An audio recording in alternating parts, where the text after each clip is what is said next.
আচ্ছা, ইংরেজিতে পুরনো দিনের কোনো কথা বলতে গিয়ে কি মাঝে মাঝে একটু আটকে যেতে হয়? আজকের এই আলোচনাটা ঠিক এই বিষয় নিয়ে। আমরা পাস্ট ইনডেফিনিট টেন্স, মানে যেটাকে সিম্পল পাস্ট টেন্সও বলা হয়, সেটার নিয়মগুলো একদম সহজ করে বুঝে নেব। চলুন শুরু করা যাক। আশা করছি এই পর্বটা শেষে পুরনো দিনের গল্প বলাটা অনেক সহজ মনে হবে। তো চলুন একদম মূল আলোচনায় যাওয়ার আগে একটা ছোট্ট কাজ করা যাক। আচ্ছা, একটু ভাবুন তো, গতকাল কি করা হলো। হতে পারে সেটা স্কুলে যাওয়া বা বন্ধুদের সাথে আড্ডা দেওয়া, কিংবা হয়তো কোনো সিনেমা দেখা। এই যে ছোট ছোট পুরনো ঘটনা, এগুলোই কিন্তু আমাদের আজকের আলোচনার একদম গোড়ার কথা। ইংরেজিতে না, অতীতের কথা বলার জন্য কিন্তু বেশ সহজ আর পরিষ্কার একটা নিয়ম আছে। মানে কোনো রকম জটিলতা ছাড়া এটা শেখা যায়। আর একবার জেনে গেলে যে কোনো পুরনো ঘটনায় খুব সহজে বলে ফেলা যায়। তাহলে এই পাস্ট ইনডেফিনিট টেন্স জিনিসটা আসলে কি?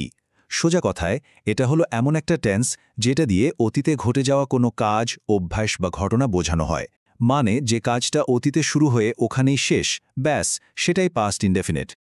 আচ্ছা, সংজ্ঞা তো বোঝা গেল। এবার তাহলে এর আসল গঠনে আসা যাক, তাই না? চলুন দেখি এই টেন্স ব্যবহার করে একটা পুরো বাক্য বানানো কতটা সহজ। এর গঠনটা কিন্তু খুবই সিম্পল আর লজিক্যাল। এর মূল ফর্মুলাটা খুবই সিধাসাধা।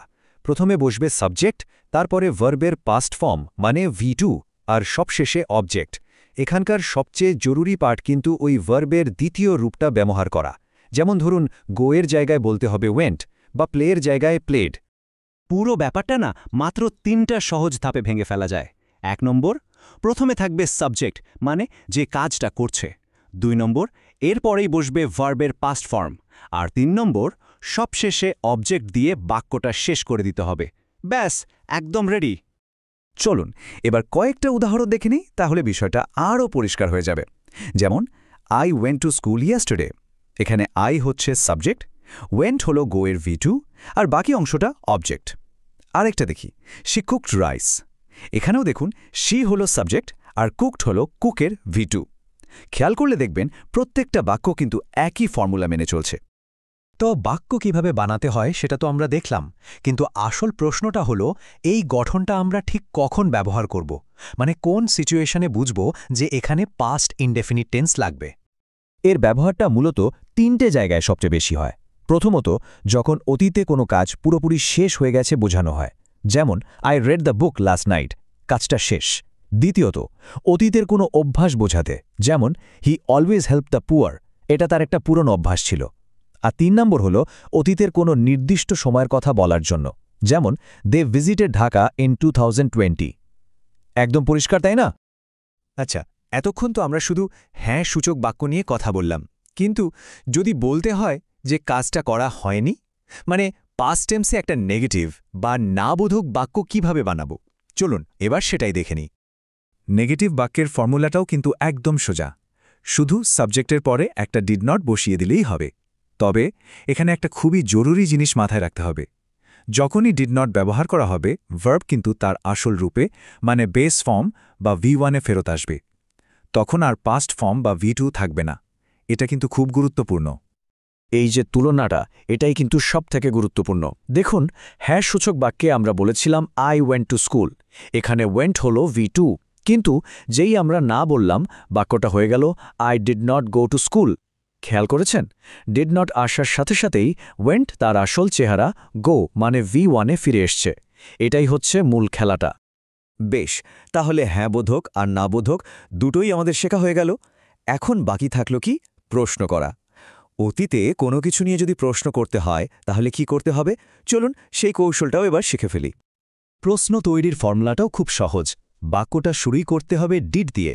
প্রথমে ডিড, তারপর সাবজেক্ট। আর এখানেও ঠিক নেগেটিভ বাক্যের মতোই ভার্বের বেস ফর্ম মানে V1 বসবে। আর হ্যাঁ, শেষে একটা প্রশ্নবোধক চিহ্ন দিতে কিন্তু একদম ভোলা যাবে না। চলুন আরেকবার তুলনা করে দেখি। একটা সাধারণ বাক্য, দে প্লেড ফুটবল। এখানে প্লেড হচ্ছে V2। এখন এটাকে প্রশ্ন বানাতে হলে কি করব? সিম্পল, সামনে একটা ডিড বসাবো আর প্লেড হয়ে যাবে তার আসল রূপ প্লে মানে V1। তাহলে প্রশ্নটা কি দাঁড়ালো? Did they play football? দেখুন কত সহজে একটা সাধারণ বাক্যকে প্রশ্নে পাল্টে দেওয়া গেল।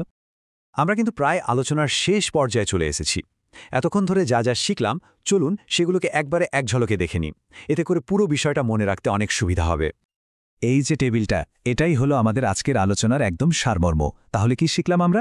পজিটিভ বাক্যে বসবে ভার্বের পাস্ট ফর্ম অর্থাৎ V2, নেগেটিভ বাক্যে আসবে ডিড নট আর ভার্ব ফিরে যাবে তার আসল রূপে মানে V1-এ, আর প্রশ্ন করার সময় বাক্য শুরু হবে ডিড দিয়ে এবং ভার্ব থাকবে সেই V1 ফর্মেই।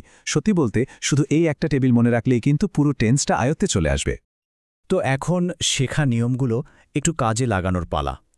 চলুন পুরনো দিনের যে কোনো একটা স্মৃতির কথা ভাবি। সেই দিনে কি করা হয়েছিল, কি করা হয়নি, অথবা কাউকে কিছু জিজ্ঞাসা করা হয়েছিল কি না। এই যে 3টে নিয়ম আমরা শিখলাম, সেগুলো ব্যবহার করে মনে মনে কয়েকটা বাক্য সাজানোর চেষ্টা করা যাক। এই ছোট প্র্যাকটিসটা কিন্তু পাস্ট টেন্স ব্যবহারে আত্মবিশ্বাস অনেকখানি বাড়িয়ে দেবে।